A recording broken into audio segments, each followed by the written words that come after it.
Live here, Dakota Prairie Outdoors. Morning, everybody. If you're watching this as a rerun, you can skip ahead about 17 minutes.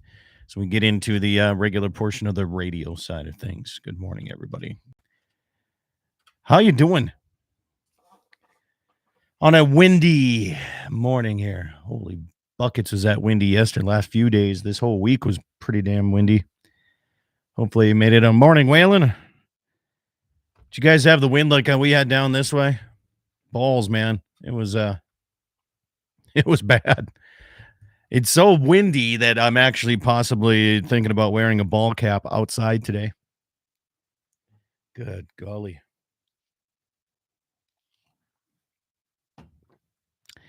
Yeah. All right, got some messages going here. Is this ready? Hello, that's ready. Cash's baseball on Wednesday night. Oh, but that was fun. Probably more fun for the kids than it was for the parents sitting there watching, I'm guessing. Let's see. The legend of John Arman will be joining me here in a little bit. Unless he's already listening, he can do that.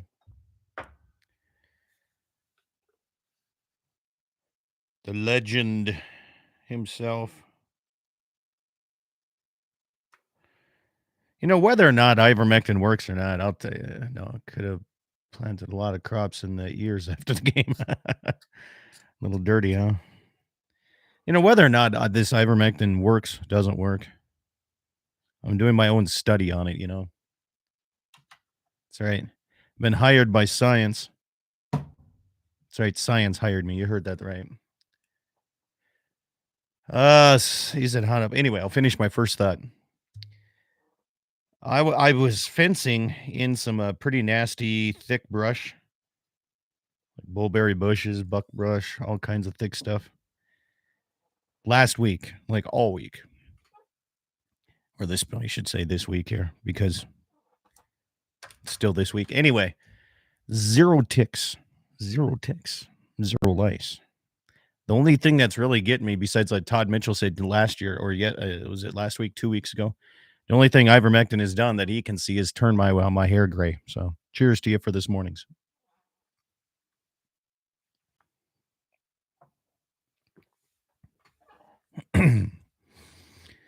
Next question. Scott Bulgy, how you doing here? South Dakota guy. It's going to be 94, I think, in my area today. 94. Right now it's 70 and windy. So 70, is it hot? Yeah. I mean, that's the thing. You know, a lot of people don't realize it's the end of June. And last year at this time, hell, we've had what, 90s for like a whole long time here. Tomorrow's going to be, or today, I should say, is going to be the first 90-degree day of the entire year. And fortunately, cross our fingers, we've been getting a little timely rains every once in a while. Eric, good morning. Good morning, man. Ready for the heat. It's going to be too hot to finish holding Joseph Well pipe fence post. Yeah, it is. It's going to be hot. Well, good morning, Wayne Muth. Mike Wagner, the legend of podcasting, filling in for Todd Mitchell, K-Fire. Good deal, Mike. Text here. I thought about using a rodent blaster on that new dog town, then remembered that they're building right where a telephone fiber is. Yeah, so the rodent blaster, people don't know what this is. It's how to get rid of prairie dogs with propane and oxygen mix. And so I used it. We had a small town start right behind the house here a few years back. Got one of those things. I couldn't poison them out. Anyway, I was like, I'm going to blast these little buggers out of here. And I did. And it worked out really, really well. The only problem that I had was the first time I went and used it, I used their recommendations, right? And only put it in, I think it was like 30, 40 seconds. And I called the company. I'm like, this shit ain't working, man. I said, this is not working at all. And they're like, what kind of ground? And I said, well, I got really sandy, gravelly kind of type of ground. He says, you got to leave it in for 90 seconds. A lot bigger boom when you do that. But I actually blew the corner post right out of the. I had one prairie dog right next to the corner post. So pumped that son of a gun full of 90 seconds, and I packed my T-shirt down in the hole, hit the trigger, and I blew the damn railroad tie right out of the ground. So, yeah, Mr. Cox, Mayor, good morning. Going to be hot. Good day for lever ammo reloading. I actually have an auction today. I do.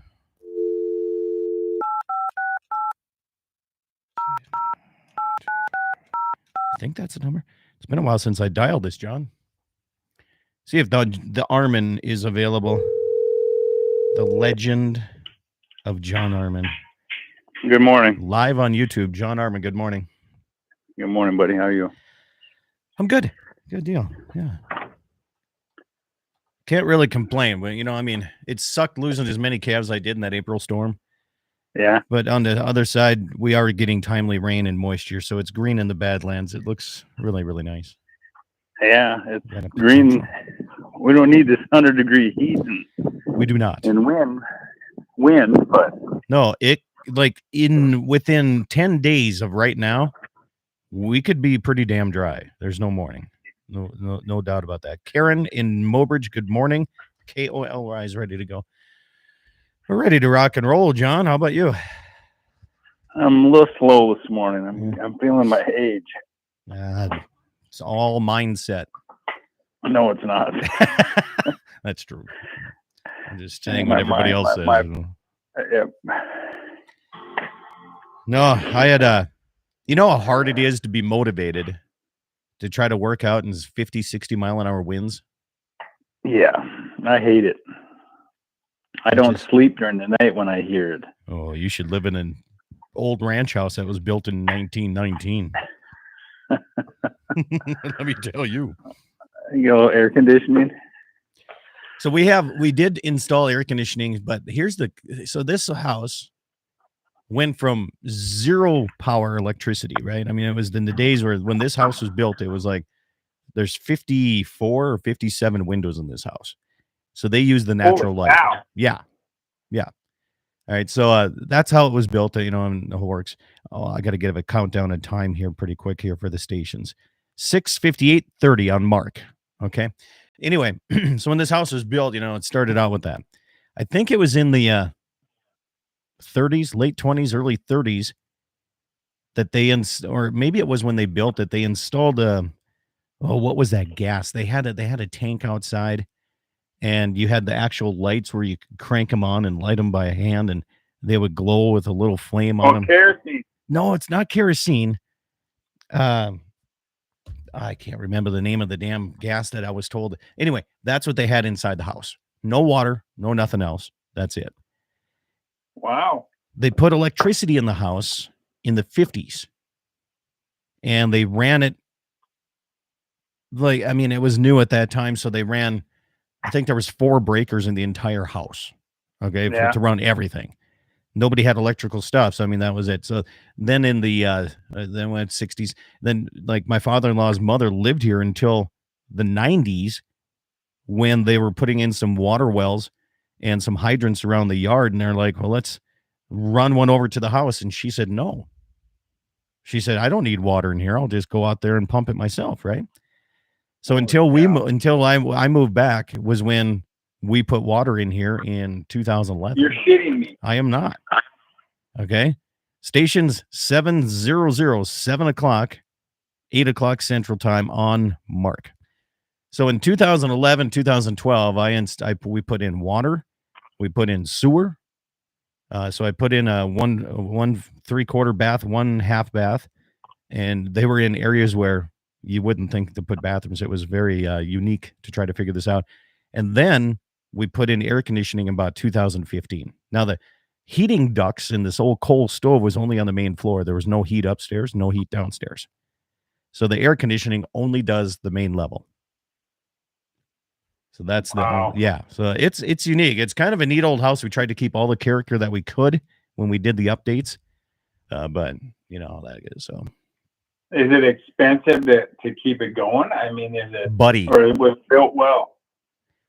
The skeleton is really well built. I mean, it's been sitting for 100 plus years, right? And it is what it is. I mean, if there was going to be any tornadoes or anything, it probably would have taken it by now. The problem is the both the heat and the electricity. Well, not electricity so much, but the heat and air conditioning is very difficult to keep up on. There's no doubt. Yeah. So, KGFX and Pier, cool.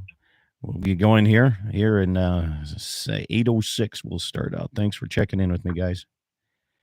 So yeah, and Levi would have found this out if you'd have just stayed around a little bit longer at branding time.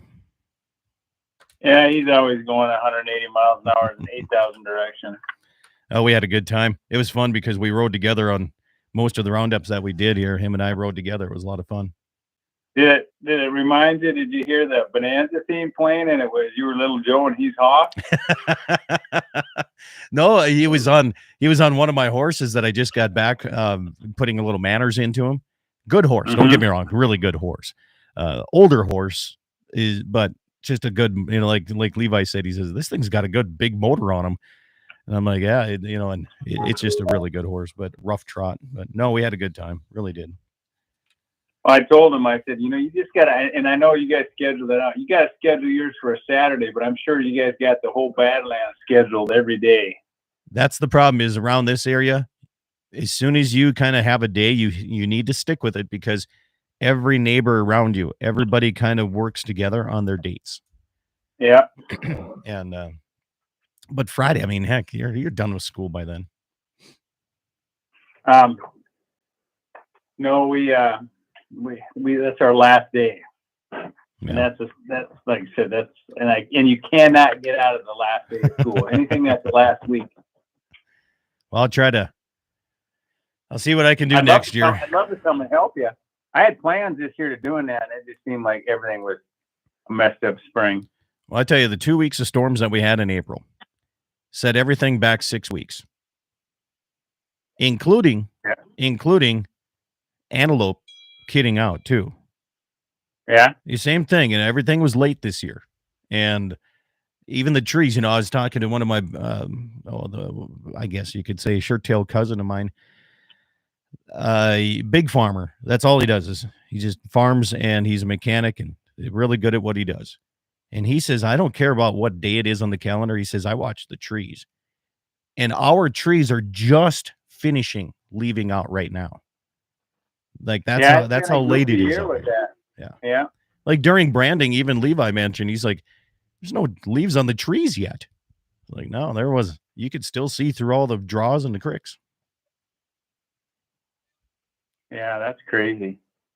I'm remodeling the old ranch house built in 1914 years ago, and the 2x4 studs were like iron, straight and hard.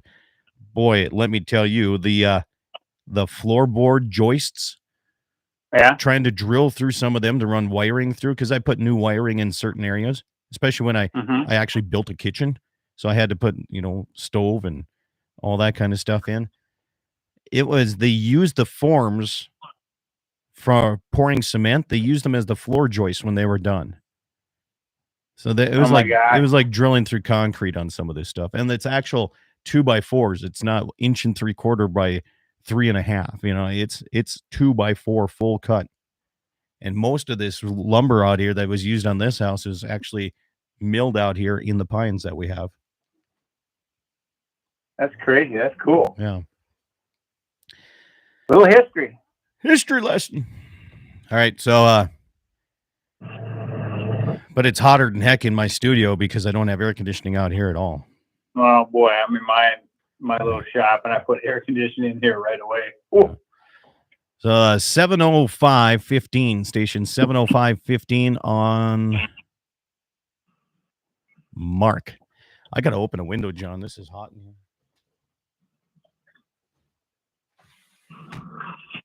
That's going to help. I'm just running through some clips that I took yesterday. So. Okay. All right, 30 seconds till showtime. I'm going to go quiet here, John, so stand by, please.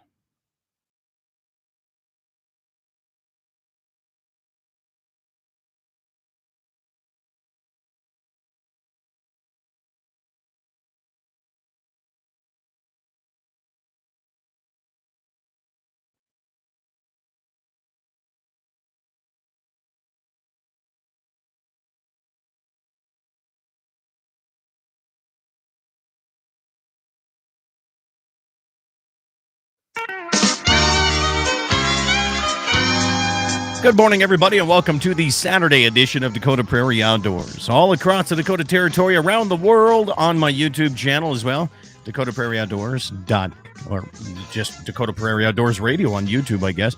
You can find my daily show at dakotaprairieoutdoors.com and all these radio stations as well. Good to have you along here this morning. I'm Scott Bachmeyer, and for the next hour, we get the opportunity to talk outdoors or anything that's on your mind, including just about anything. I mean, I have the legend of John Arman with me from Ultimate Outdoor Adventures TV. Good morning, John. Good morning, Sunshine. How are you doing? It's green in the Badlands, and it's pretty darn rare that you see that. So I'm doing really well. That's awesome. Yeah. You know, when I say you can call in with any questions, people don't realize any questions, like even dating advice, you could probably handle any of that too. Oh, absolutely. You know, I got a daughter and a son, so it's like, yeah, reliving it vicariously through them. Your kids are old enough now that you are having to set aside money for wedding planning pretty quick. You know that? Yeah, well, we ain't there yet. Probably not, but you just never know. You never know. I know. I'm hoping I hope whoever they marry, I hope it's got a lot of money, because this guy, I was thinking about that. These weddings are expensive. Yeah. You know, and then, you know, Shelby works out at the Black Leg Ranch, you know, and they do all those weddings every day, so she gets to see all the fantasies come to life. Oh my gosh. And it's like, so they do an absolutely amazing job, but it's not cheap to get married nowadays. No, it can be, but I don't think that's in the cards for some people, you know. No, I look back at it, and my wife would probably disagree with me, and I'm glad she's not listening, but I'd have just said, take the money and run, because once you get to be our age, you don't remember much of it. And you look at your photo album only when you get in a fight or something like that. Yeah, I agree with you on that here. We went pretty cheap on ours. We actually had a really low cost wedding. Before I get going here, John Arman's joining me here from Ultimate Outdoor Adventures TV. A couple weeks ago there was the North Dakota High School Rodeo Finals. And I am still the sponsor. I used to run the shooting sports part of it, and they switched it up a little bit. They kind of did something different where there's qualification events around the state to do things. And I just don't have the time to run around and do those and increase my cattle herd substantially. So didn't have time to do it. So I passed the torch on to somebody else to organize all that. But I stayed on as the sponsor. Now, in North Dakota, high school rodeo and junior high, they get buckles for first place, like most everybody does, right? But when I started taking this over 10, 15 years ago, the first place winners always won firearms from me. So on top of their buckle, they won that. So I'm waiting for North Dakota to get me their results, but South Dakota had theirs this week, like yesterday. They're in the wind. And I have the results of the South Dakota High School Rodeo Association state finals. And remember, the top 4 go to the national side. And this is a big thing, and a lot of people don't realize this, John, is the High School Rodeo Association in any state, no matter where you're from, when you go to the national shooting sports, it's just as important as bareback riding or barrel racing or anything else that they're doing in the High School Rodeo Associations. And it counts as team points. It really does. So I have the qualifiers for South Dakota, and in the trap shoot, 4th place went to Addison Ward, 3rd place Maddie Henkel, 2nd place Jack Anderson, and 1st place to Katie Welker. All 4 of them are headed to the state or the nationals on the trap side. And the interesting thing there, John, is 3 out of the 4 are girls. Yep. Right now, you see more and more. You see this in the 22. So they do trap and they do a 22 shoot. Or they call it small bore shoot. And they have the 3 positions, and they add up the scores in all 3. They got prone, standing, and kneeling positions. And the national, I should say this. So the top 4, so you can choose to go to nationals, or if you don't have enough money, you can win state and you can stay home and the next person in line can go. So the national qualifiers for the small bore light rifle is Jenna Kruger, Lydia Main, Shay Selinsky, and Riley Newman, once again, I believe 3 of the 4 are girls again. So congratulations to the South Dakota High School Rodeo Association winners and qualifiers of the shooting sports side of the rodeo. Pretty cool thing to have, John, especially in today's times when everybody's worried about school shootings. You know, I mean, you and I showed up in schools with gun racks in our pickup. I remember doing when I first got my very first shotgun, I went to show and tell and brought it to school, you know, so things have changed. I did my speech on cleaning my 870. Walked in there, and you know, I was talking to someone the other day.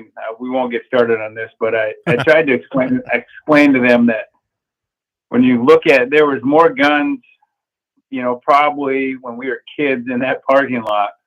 We all had shotguns in the back of our truck. All of us had a 6-inch knife or bigger in our pocket. No one was hurt. No one was killed. No one was nothing. You know, and we talk about it nowadays too. And you know, I think the last thing I saw is North Dakota, like 53% of all North Dakotans own guns. Even though things have changed a little bit here, we have a few shootings, not very often. And I will go back and say, if you look at all the places that have the shootings, it's because of the moral decay and the breakdown of society. It has nothing to do with the guns. We were raised that no matter how pissed you get, no matter how upset you get, you don't pull out your gun. You don't do anything like that. So anybody out there that is an anti-gun person and thinks it's guns hurting, please call in and argue with me, because I'd love to talk to you about it, because it has nothing to do. It's all about the lack of fathers, the lack of family, the lack of God. Everything that our country was founded in has been thrown out the window. So if you want to argue or want to have, not even an argument, just a conversation. Yep. And that's the problem, is no one wants to have that, and no one can have it anymore. Yeah. Well, that's the end of my speech. I'm off my soapbox. The number is 888-932-5682. That's 888-932-5682.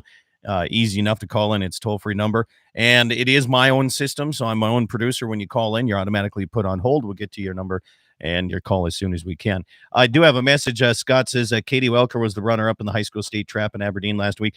I'll tell you this, Scott. I got these sheets from Oren Lesmeister, and I'm just going by what he sent me. So if there's a little bit of a mistake, I apologize. But you know what? Congratulations to all those kids going in there and shooting anyway. The mayor of Mobridge says, John, Vegas and an Elvis impersonator pastor is affordable way to get your daughter married off. So there you go.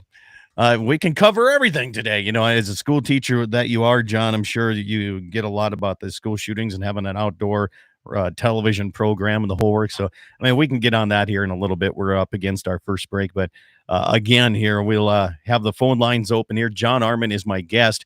The toll-free number is 888-932-5682. That's 888-9-DAKOTA if you want to type it in that way. So, no, you're correct. Rodeo is separate from the high school shooting. Okay. So there was a separate high school shoot as well. So Scott, send me those results. I want to find out more about that. Coming up your way, John Arman from Ultimate Outdoor Adventures TV talks about, well, everything going into the spring side of things. You know, food plots, preparation for the deer, mineral sites, everything we're going to be covering, plus your questions and comments. And if you do want to talk about guns and schools and all that good stuff, we'll cover that as well. More coming up your way. Dakota Prairie Outdoors all across the Dakota Territory, North and South Dakota, 6 states, 2 Canadian provinces as well, after these messages.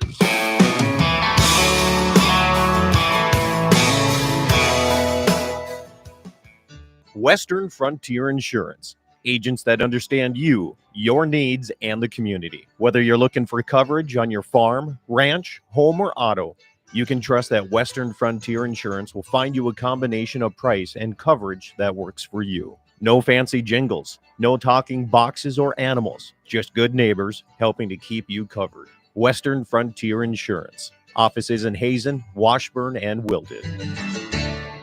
Rockin' 7W has all the panels you need. Freestanding panels, windbreak panels, feeder panels, and the original protester panel. If you don't know what that is, it's a sort panel that makes sorting calves from a cow a breeze. You can do it in a fraction of time with just one person on foot or horseback. You can custom order sizes to fit your current operation, or you can start from scratch. Rockin' 7W also does trailer repair on any size trailers, mobile welding, and custom cattle hauling. Call Justin at Rockin' 7W at 701-206-1030. That's 701-206-1030. Rockin' 7W, the farmer and rancher's go-to guy. Pfeiffer's Western team of Andy Murdoch and Jim Sabby would like to invite you to sit down and talk about the future of land planning. Whether you're looking at selling, buying, or options to hand it down to the next generation, Andy and Jim will lay out all of the options for you. It's a great time to buy or sell, and with interest rates to make it profitable. Pfeiffer's Western team, Andy Murdoch and Jim Sabby. For more information or land updates, go to Pfeiffers.com.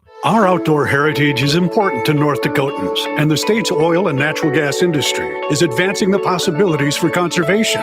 The North Dakota Outdoor Heritage Fund receives up to $40 million per biennium from oil and natural gas taxes. The industry is reclaiming land for future generations, and it's developing our state's natural resources in harmony with our great outdoors and wildlife. North Dakota Oil and Natural Gas, advancing the possibilities. Brought to you by the North Dakota Petroleum Foundation.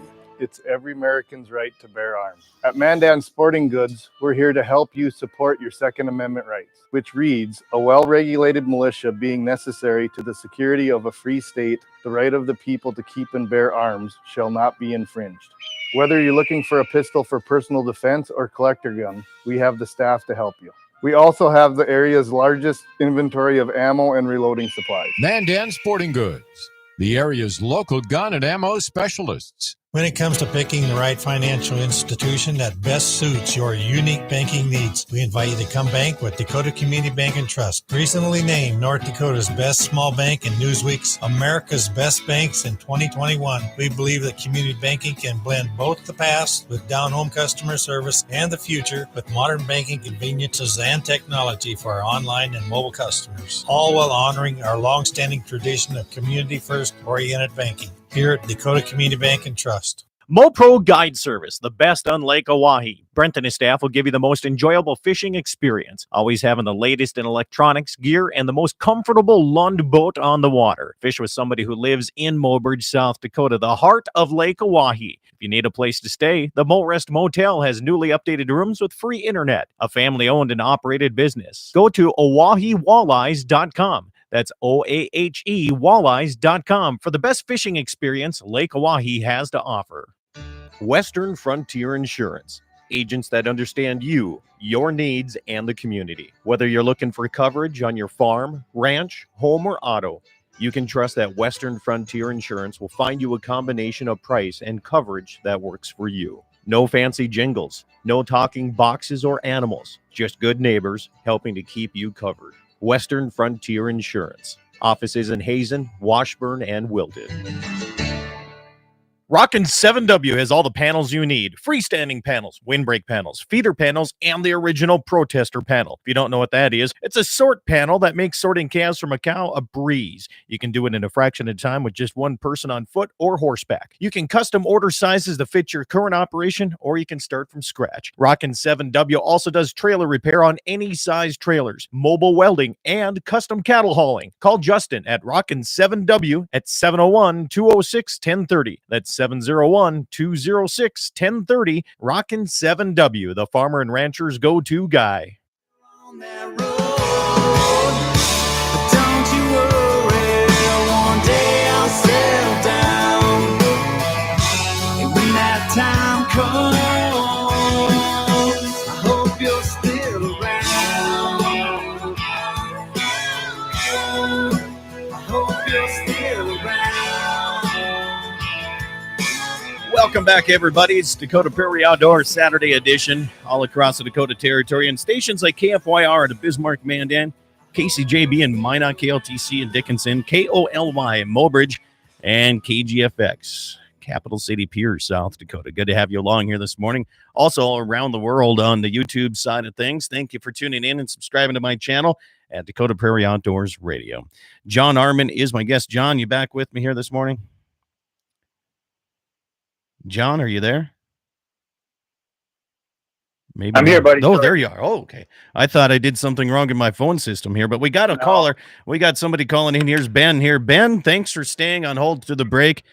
Good morning to you. What's on your mind today? Hey, good morning, Scott and John. It's out-of-state tag season. Just wondering how John's crew did with out-of-state draws. Hunting's alive and well, I think. Montana, they changed their elk regulations, so it made it a little tougher to draw. I didn't expect to draw there. I did expect to draw Colorado, and I didn't draw there either. So it's getting harder to draw the tags. Just wondering how John's crew did. Well, I didn't get drawn for Montana. I have yet to figure out their system. Like I said, a love-hate relationship. I had 3 preference points going in and didn't get drawn. And I don't know, I buy a bonus point.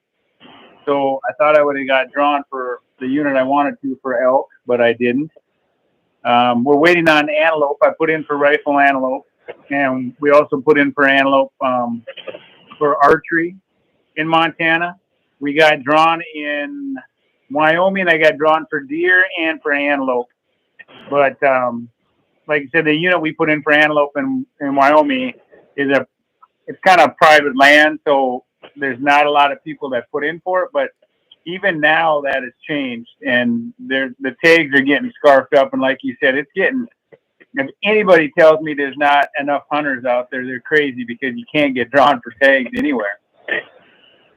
So you didn't even get a Montana General with 3 points?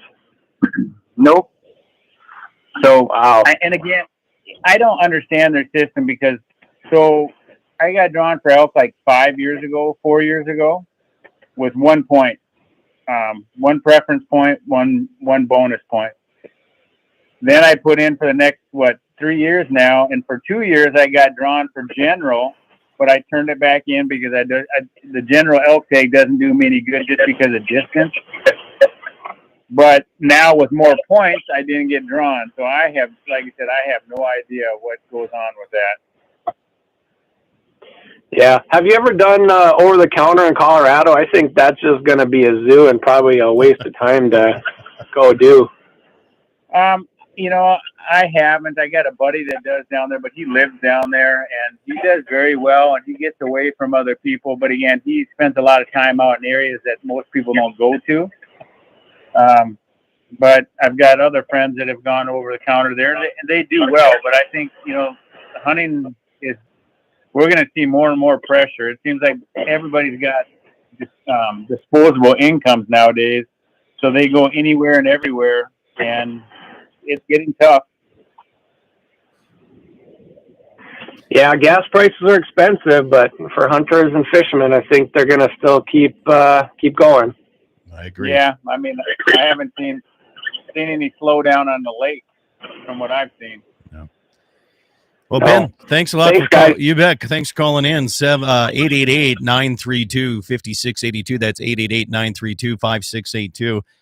He brings up a good point, John. Non-residents, whether it's you or I traveling someplace or they're traveling up this way. I wonder if the gas prices and, what's happening in today's society, is that going to stop people, or do they plan for this? They're like, it's elk season. We're going to do it anyway. Well, it's changing I don't know if you saw my little thing I posted the other day. I filled up $146 to fill up my truck. Yeah. And then I put a little thing on there that said, "Thank you, Biden." And then I said, "This will be me this hunting season." And I put an arrow, and then the next picture was a dude on his bicycle with a deer over his back. Yeah. Yeah. We're going to go old school on that side of things. And people are going to buy it. And what it's going to do to me is it may cut back my scouting, and I will be driving my little car everywhere I go until I hunt. Yeah. I think you're right. Yeah. And maybe the scouting is going to be a little bit less. And that's, so here's the thing. Now's a good time to know. I mean, people around the areas know if they've got drawn for elk in their areas or not. And it's a good time to get a hold of landowners and say, could you let me know what you're seeing? Let them do the scouting when they're out fixing fence and checking cows, and kind of report back a little bit, make that relationship to save a little bit on your gas money. No, and that's the thing. And I've had multiple calls already about elk, because guys got to drive. I have two guys that one in particular I'd like to help. He's got to be in his late 80s, and he drew his once in a lifetime cow tag. Nice. So he's, and his son, who's my age, also drew a cow tag. So that's the only one I'm really kind of worried about is, get those guys out there, just because he's a gentleman that's, they've always hunted the right way and put in a lot of time and effort. And he's, like I said, he probably doesn't have too many more years to hunt, even though he's in phenomenal shape. So, he's the kind of guy that you want to help out. There's a lot of guys that get on the phone right away and they're panicked. And it's like one of my buddies said, go out there, put in some time, put in some effort. And if you can't find anything, then I'll help you. Doesn't want to make it too easy for them. He just wants them to kind of go out and experience it a little bit before he starts dropping them pins. Yeah. Message comes in from Wayne Muth. He says, ask John if they found that mountain lion that was spotted in Bismarck yesterday. If not, they might have to call Marty. And if people don't know this, there was a mountain lion that was spotted around the residential side of Bismarck, North Dakota yesterday. Did they get that thing put away? No, the last I saw last night at about midnight or so, they hadn't caught it yet, and it was like on 4th Street or something. Yeah, like busy streets too. Yeah, it wasn't like it was on the edge of town. it was heading down to get himself some Arby's, is what it was going to do. I'm thinking so. Yeah. Like I said, we had that one years ago that came through here, and we had Marty. We got on him. We just screwed up and didn't get him, but that was the one that was in Lincoln, a few years back. He ended up coming through our backyards, and they found the track in the middle of a storm and found him down on the river bottoms. Well, the Missouri River is a great place for wildlife. There's no doubt. And where there's wildlife, there's going to be predators. And if I was a mountain lion, I'd be hanging out down there too. You guys have all those nice trees and to hide in and all the good hunting down there. So not only that, the residential side of things, you guys got people out there that, might have some tasty garbages too. Well, that's it. And and most people, like I said, that Missouri River bottoms is pretty gnarly, and there's not a lot of traffic down there. I mean, I'm telling you, Bigfoot can hang out down there and you never see him because, like I said, it gets so tangled up back there. Not a lot of people get back in there. Mm-hmm. Yeah. Well, it's one of my ultimate goals yet is to get a mountain lion. Yeah, that's still on my list of priorities, man. That would be the top predator. Maybe some bear hunting too. I wouldn't mind. I got invited to go to Canada bear hunting, but it's always during my calving season. And my wife says you decided to calve during bear season, so you stay home and calve. So yeah, that's a tough one because it is right in the middle of. I mean, you're talking all of May. Yeah. Yeah. And and Daryl Lee says there's a lot of tasty lap dogs along the Missouri River. Yeah. Like you think about those mountain lions. I watch my little tomcat, he's neutered now, but I mean that little bugger is 3.5 pounds, and he will bring back rabbits. I mean, it's amazing how a cat can hunt, and they will sit there. I can drive into town at 7 a.m. and come home at 3, 4, and he's still sitting by the same molehill, patiently waiting to kill. Yeah. Yeah, just add that to 120, 150 pounds and imagine that. Yeah, it's crazy. I know. Like I said, I think a mountain lion spooks me more than a bear does. That I would agree with. But I only say that because, well, I take that back. We'll talk about there's been bear sightings in the Black Hills of South Dakota. So we'll talk about that. We're coming up against our next break. John Arman from Ultimate Outdoor Adventures TV is my guest. You can call in for the second half, 888-932-5682. 888-932-5682 is the toll-free number. You'll be put on hold. We'll get to your call as soon as we can. More coming up your way. Dakota Prairie Outdoors continues on a Saturday morning.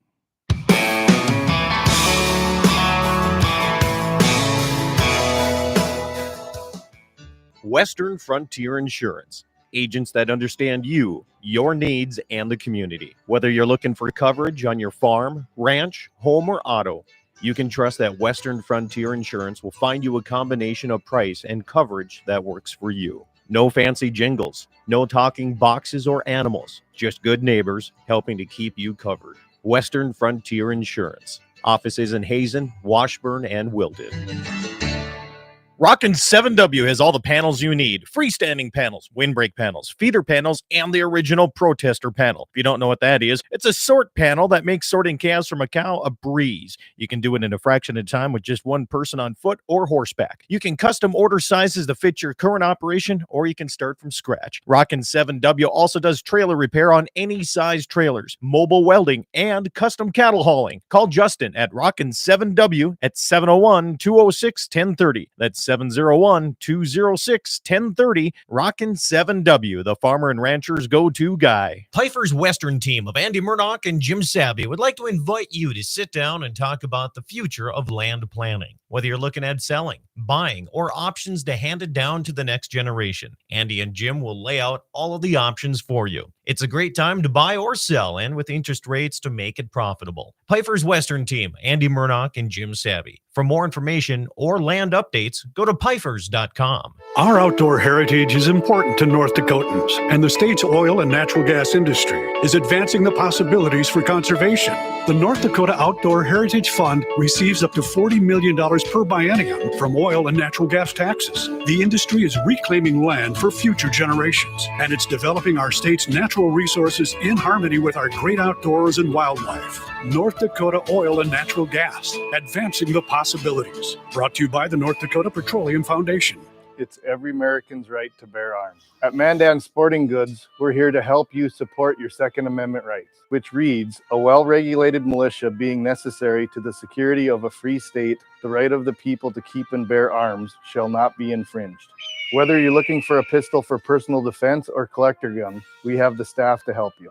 We also have the area's largest inventory of ammo and reloading supplies. Mandan Sporting Goods, the area's local gun and ammo specialists. When it comes to picking the right financial institution that best suits your unique banking needs, we invite you to come bank with Dakota Community Bank and Trust. Recently named North Dakota's best small bank in Newsweek's America's Best Banks in 2021, we believe that community banking can blend both the past with down-home customer service and the future with modern banking conveniences and technology for our online and mobile customers, all while honoring our long-standing tradition of community-first oriented banking. Here at Dakota Community Bank and Trust. MoPro Guide Service, the best on Lake Oahe. Brent and his staff will give you the most enjoyable fishing experience, always having the latest in electronics, gear, and the most comfortable Lund boat on the water. Fish with somebody who lives in Mobridge, South Dakota, the heart of Lake Oahe. If you need a place to stay, the Morest Motel has newly updated rooms with free internet, a family-owned and operated business. Go to OaheWalleyes.com. That's OAHE Walleyes.com for the best fishing experience Lake Oahe has to offer. Western Frontier Insurance.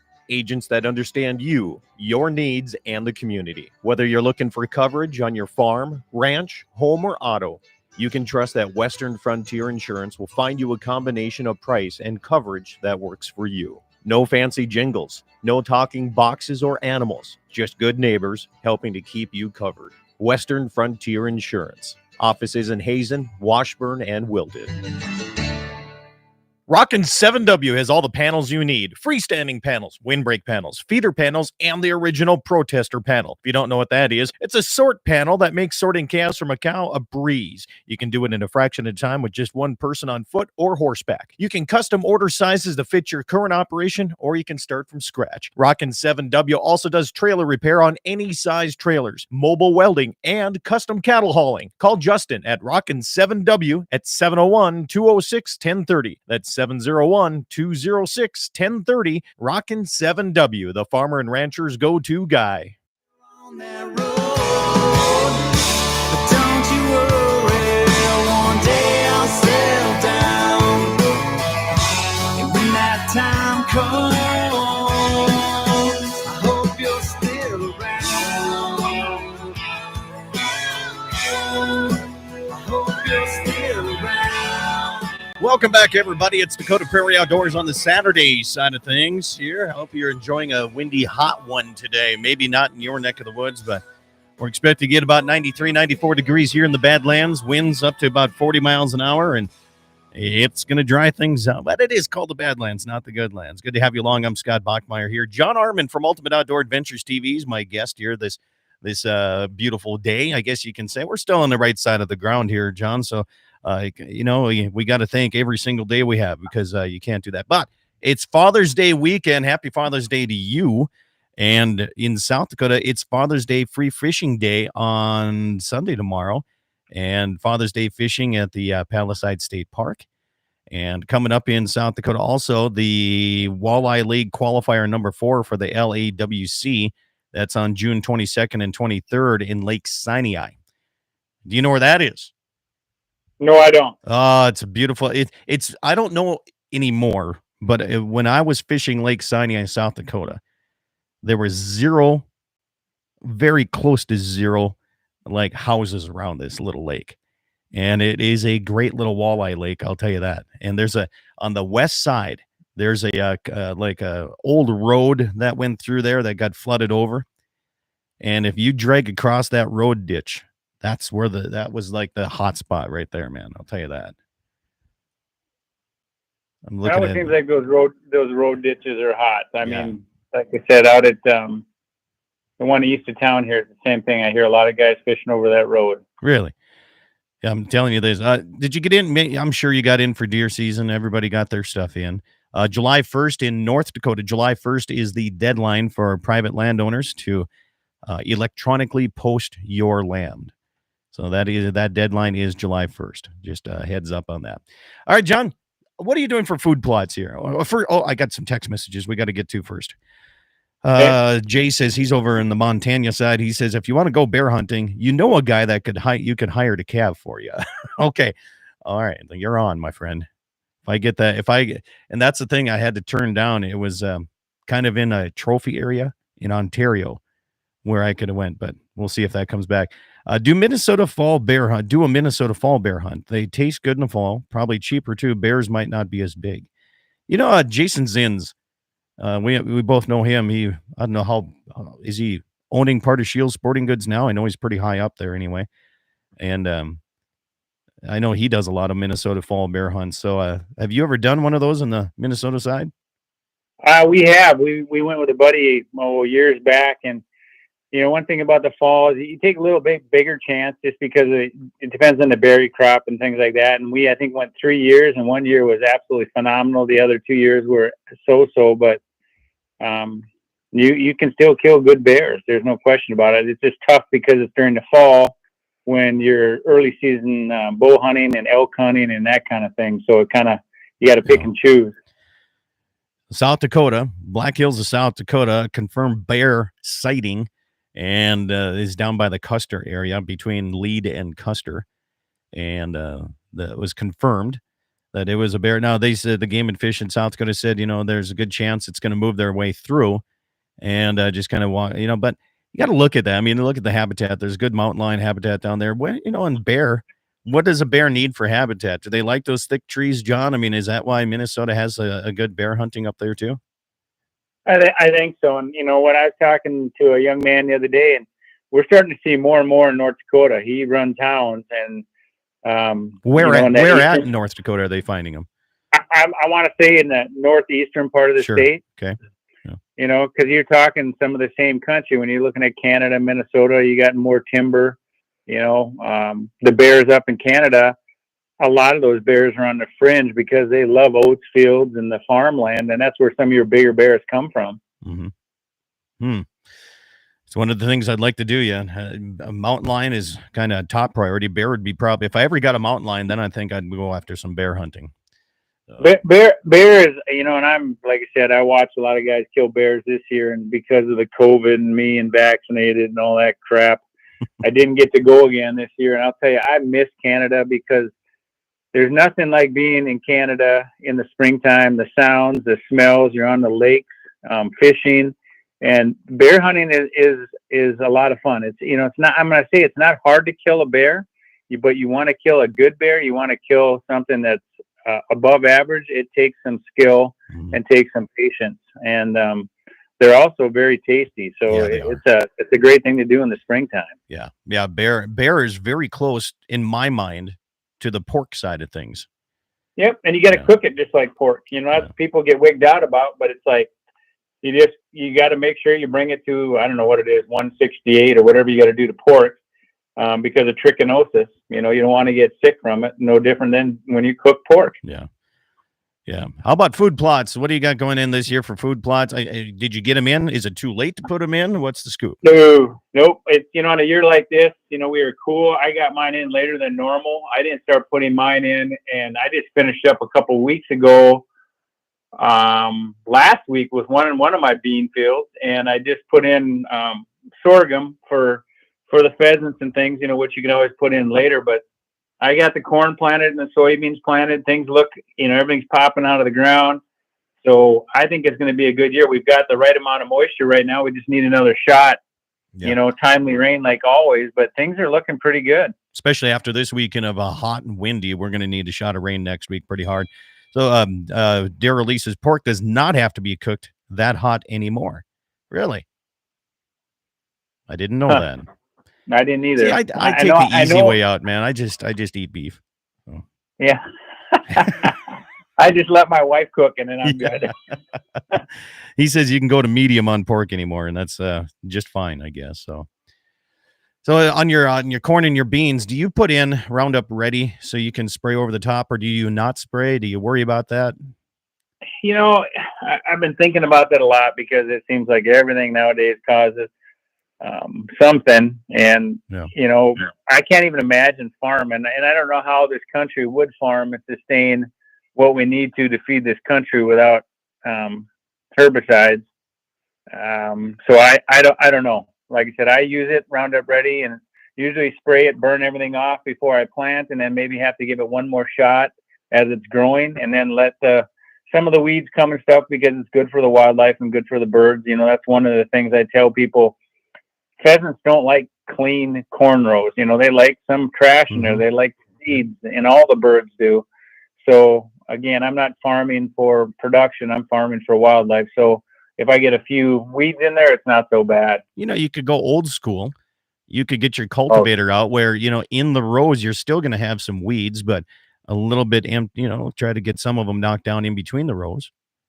I'll tell you what, Scott, I was miserable at that because I can't plant a straight corn row to save my life. And if you've ever tried to cultivate, it looks like a drunken sailor put in your corn rows. That was me. And I, you know, sometimes I just lay the corn in there and then I would try to cultivate straight. And if I took a few, you know, few stalks out, that's the way it was. But yeah, I was just thinking about that just the other day because I watched my neighbor do it, and he could put in the straightest corn rows. There was no GPS, and he would cultivate it. It looked so pretty. You know, every once in a while you have a conversation with people and you flash back to when you were a kid. So I just flash back, my dad started me out on the rake, you know, old 258 New Holland side delivery rake. I mean, you couldn't really mess that up. And if you did, you know, the baler could pick it up, you know, that was not a big deal. You know, then you got moved up. If you really knew how, you know, the run equipment, you could maybe get on the swather and cut hay. And then, you know, the baling side of thing, that was the pristine job. I mean, you had to be good to get up there. And the same thing when we put corn in, when you were allowed to either plant corn or cultivate corn, you knew that your folks trusted you at that point in your life. And we did quite a bit of that growing up too. So. Yeah, it's like I said, it's part of growing up on the farm. I mean, it makes you who you are. Yeah. Besides food plots, anything else? Water systems? Are people using that to try to lure deer in? I don't know because where is this going to end when they say, you know, they cut a couple more units out of so-called baiting? You can't bait here. You can't do this. And where does baiting stop and food plots begin? Boy, Scott, I don't know. And again, people in the game and fish, again, I have sat down with them. They're great people. I sometimes think that they're misled on things. And someone asked me the other day, and I'm a school teacher and I go by data. If I give a kid a grade, it's because he's got certain data that shows this is where he's at. And one of the things that I feel from my research that I've done and talking to like Dr. James Kroll, who's been in the industry forever and is a biologist and understands CWD. I think we jumped the gun on this stuff, and someone asked me how we're going to stop it because people are really worried about this baiting. And I'm fortunate that I don't have to bait. but it does take it out of people's hands. I mean, yes, they can still hunt, and people will argue all the time, whether ethics or whatever. But again, I'm one of those guys that I don't like my things taken away from me when there's not solid evidence. And I'm going to say with the Game and Fish, and they're going to argue with me, but I need to see the data, and I don't know where it's going to stop, because we have taken away, we can't use urine in these areas. We can only use synthetic urine. And there's, there's studies that show it would take an extreme amount of urine to infect one of these deer. And I will always go back that in today's society with social media, if something happens, you see the pictures all over the internet. And I have yet to see dead deer, CWD deer, all over the internet. I don't see any. I haven't seen one in my lifetime. I see EHD. I can show you 1,000 pictures of them. Yeah, we got that. But if anybody's got dead deer out there that are listening that they know that are from CWD, please send them to me. Again, and I'm not making light of this, but it's kind of like the coronavirus. If someone dies, if a deer gets hit by a car, somehow it's related to CWD. And yes, I know that coronavirus did kill people, and I know that CWD it's there and it does kill deer. But if it kills a deer at 6 years old or 7 years old or 5 years old, I don't know. It's just kind of scary. And so I don't know what's going to happen down the road, because you get part of the people out there that are like, well, if they're going to take away baiting, then what about food plots? Well, right. It gets, again, hunters are our own worst enemies. We start fighting amongst each other, and we're going to start slitting our own, wrists. So for me, a lot of food plots, because I'm able to do it. But you can do small food plots. You can do with, if you get a 4-wheeler or just a rake and things, you can put in food plots. You can fence them out. We dig water holes, and then I carry them in with the old, they're like 250-gallon tanks that use for spray. There's guys that sell those for like $60. So for under $100, you can get a big, watering system where you can fill up your little pond or whatever you want. Because water will do just as good as any bait, especially on a hot year and where there's no water. Yeah. Speaking of water, text message comes in and asks, has the flooding in the Yellowstone in Montana hit the Lakes of Kakawea yet? I was talking to the guys, and I don't think it's hit yet, because I was wondering what it's going to do to the fishing, if it's going to be, muddy everything up. I don't know enough about that lake. That'd be something to talk to Jason or Kurt about, but I know there's a lot of water coming our way. Yeah. Well, the lake levels in Sakakawea are pretty low right now, so I think that's going to be. I actually talked to somebody. Who was it? Can't remember. I was at some auction, but they were discussing how by the end of next week, they said one of the boat ramps that is not usable should be usable again. So it must be hitting slowly, be coming in there. Well, again, it's funny. It's funny in North Dakota, because I remember when we went through this years back, the lake was record low. Everybody's panicked, and it's like it doesn't take but a couple of storms on the mountain, and pretty soon we're full again. Yep. Yeah, it doesn't take long at all, that's for sure. Well, coming up this fall, for some reason, people, it's the prairie dog situation in our place, John. We spent 3 years of intense poisoning of these little rats.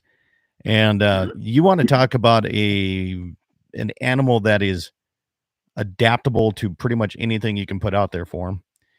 Yeah, it's very difficult to get rid of these little buggers, but I been doing a little by little. There's no doubt on my lease place, I got to do a little bit more down that way. But besides prairie dogs, coming up this fall, first thing coming around, of course, is archery season and elk season. And I think people are getting more and more excited about it. Those that have places to go, like we said, gas prices definitely going to be a concern. Like you said, maybe just for the scouting side of things. I really don't think people are not camping, not doing the outdoor recreation thing. I think that's something that they got their kids into during the COVID thing, and I think it's going to continue. I do. I think I've always said to people, it doesn't make a difference. I would never quit hunting or fishing. I would make, that's what keeps me sane, is that's why I work.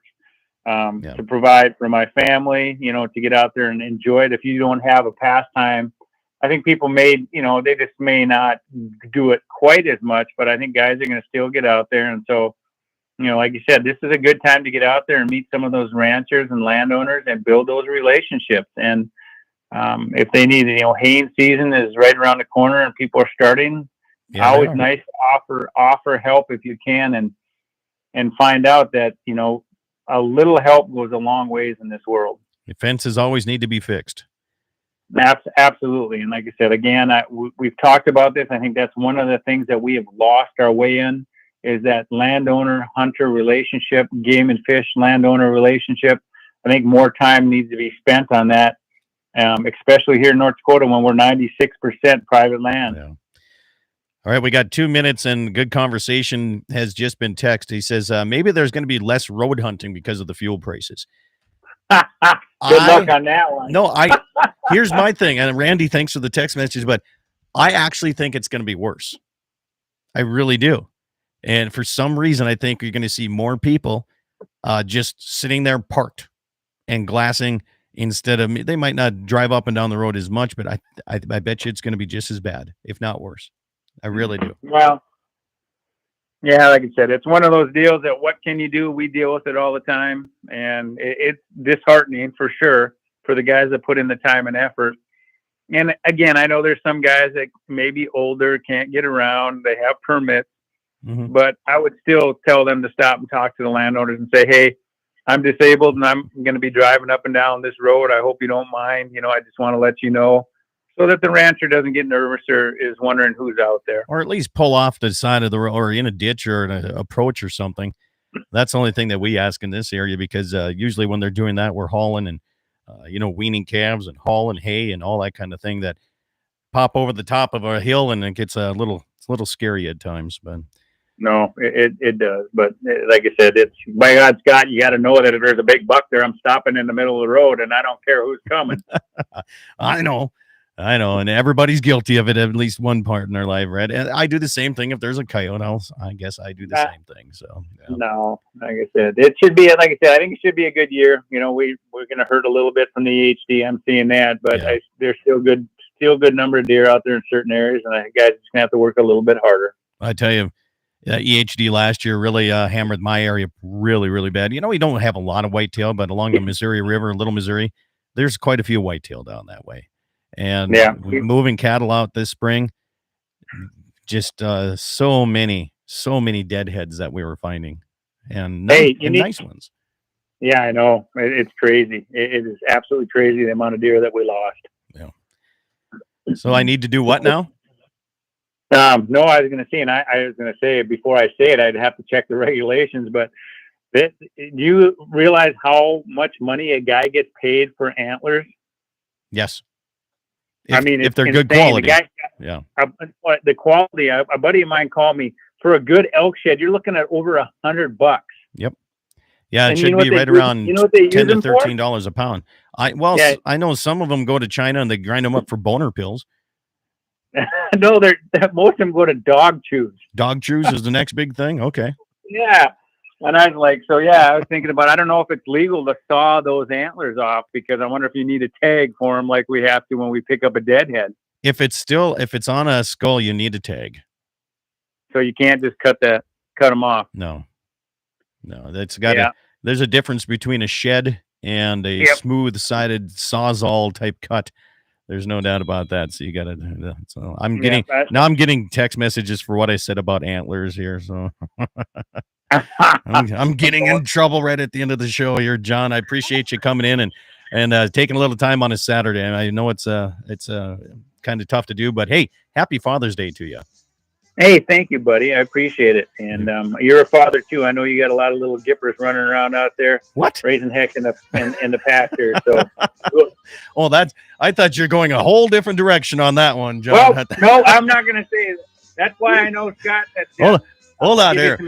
Eat some meat, drink some milk. We'll be back continuing on YouTube right after this. Thank you, stations.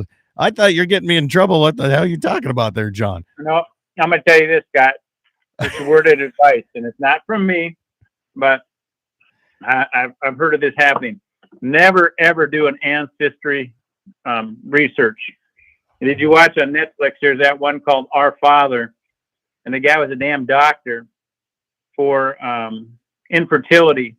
He's got over 80 kids out there. Yeah. He was using his old semen, and I'm like, and because people started using, doing these ancestry things, and they started seeing all these people they're related to. So Scott Bachmeyer, do not do one, because there might be a bunch of neighbors or something running around there you might be related to. There is no chance of that. I know that. Ah! Good grief. I knew how to drive truck.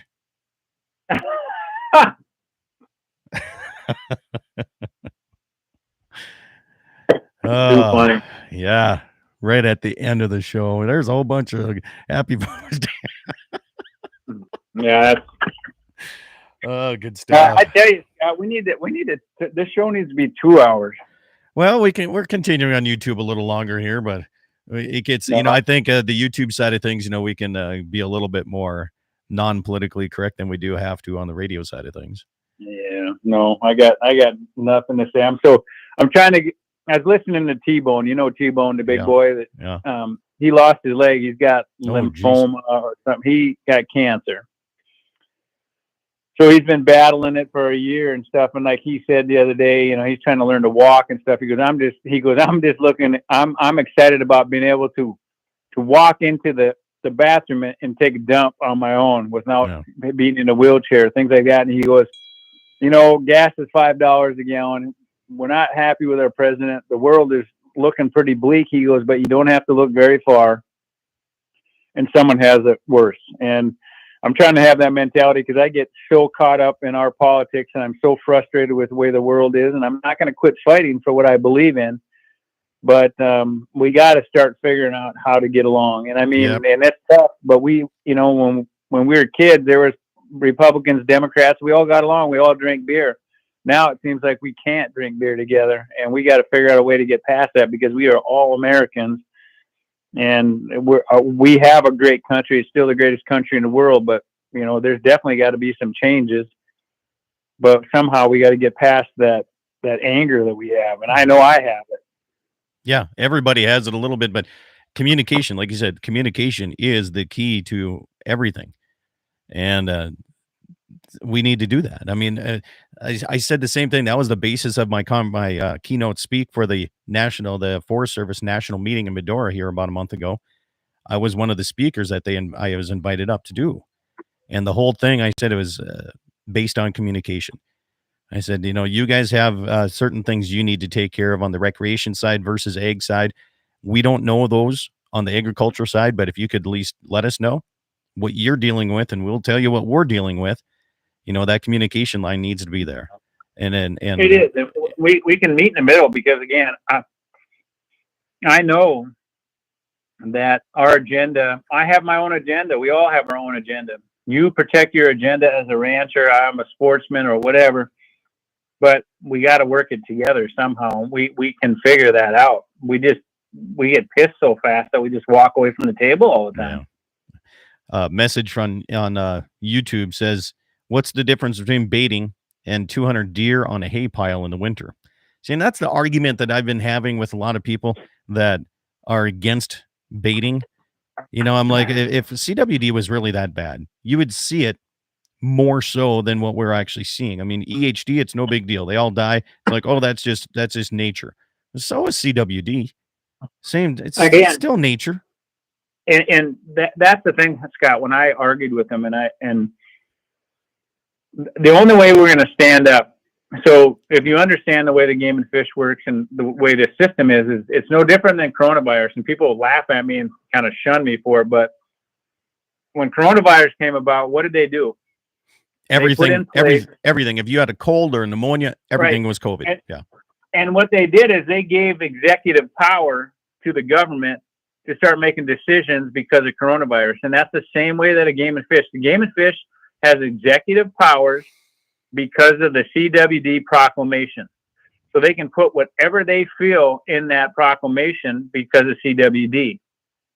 So when they tried to take baiting away 15 years ago, it was voted on.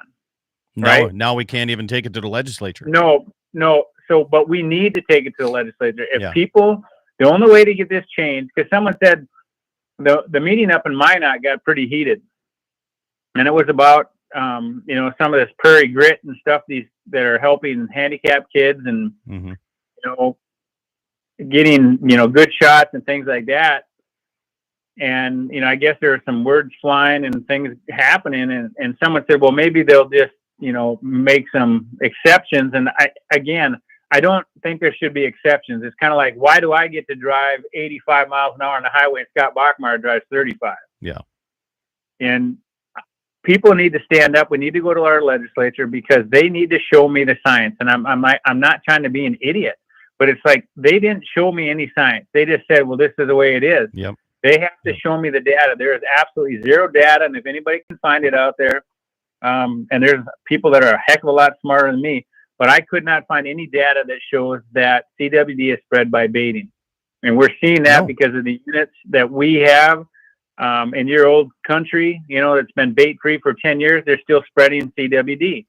Montana, South Dakota, they can't bait CWD. So it's like, it's not changing it. They just feel like they have to do it because that's the only thing they can do. But again, I'm going to ask them, is that the number one control of CWD is population control. So are you taking away the chance of someone harvesting a deer and the percentage of deer that are getting killed, right, replacing that, you know, with no baiting? So then are you really helping CWD? So there's just got to be more science out there, and people got to ask that question. If they want changes made, they've got to stand up for them. Otherwise, it's not going to happen. So I take it the other side of this. If they say baiting and putting all these mineral licks and everything is causing the spread of CWD, then let's use it to get rid of CWD by putting some type of medicated mineral out there. And let's fix it by using the same damn system.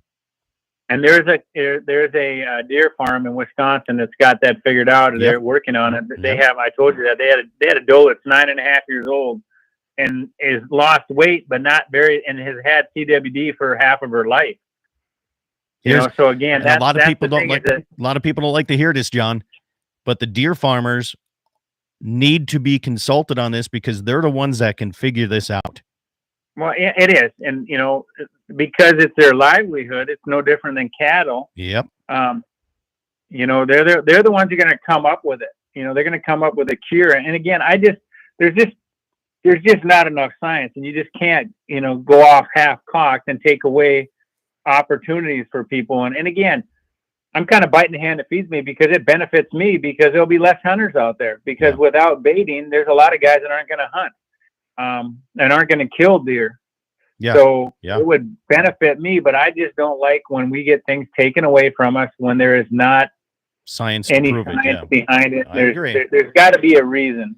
And again, the Game and Fish, you know, the new wildlife guy is super nice. You know, all those guys are great people, and I know they're trying to do the best. But again, I'm not trying to belittle them or anything. It's just that we have to dig a little deeper on some of this stuff and not just jump on the bandwagon like everybody else, because we've spent millions and millions and millions of dollars and nothing has changed the spread of CWD. Yeah. You know, I agree. That's a whole topic for another show, but a guy could go off on that because there's people that have researched it very, very intently, that have the science. They have the science. They have the data, but it's not what fits. They want. And that's, you know, that's the thing is that the data I got from is from down in Texas, and everybody goes, we don't want to be like Texas. Well, Texas is light years ahead of people in some of these things. And they're the ones that did the research on this, and they have shown, again, let's take the urine. It would take a deer to be exposed to like 33 gallons of urine. I mean, at one time, they'd have to drink that much urine in order to get enough prions inside of them. Yeah, and like I said, the studies they're doing, and now they talked about it, that up in Canada, they're doing gain of function with freaking CWD, and that's scary. That's kind of like what they did with the coronavirus. So they start trying to cross it over and see if it will affect a primate or whatever. Oh, good grief. And once we have that happen, then what happens? Yep. You know, just let nature take its course sometimes. Nature takes care of itself. Deer are not going to die off because they're going to take care of themselves. You see it with the immunity they build up to EHD and some of these other things, you know. Yep. And that's why I pump the minerals in them. I always say that the healthier my deer are, it's like us. We take our vitamins. We're in good shape. We have a better chance of fighting it off. So who knows? I But, agree 100%, man.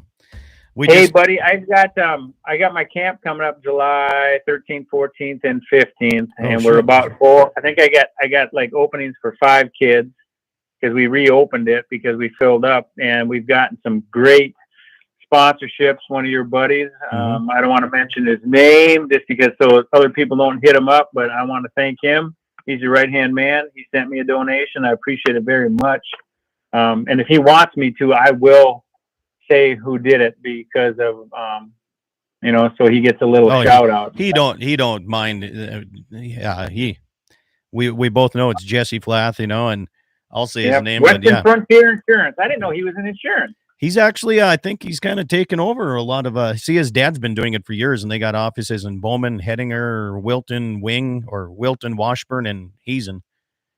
And God dang it! If I'd have known he was an insurance man, I'd have asked him for like 10 times more because my brother's an insurance man. I know how much money those guys make. Well, Benjamin Dahl on YouTube said, "What's the camp's ages? What ages for this camp?"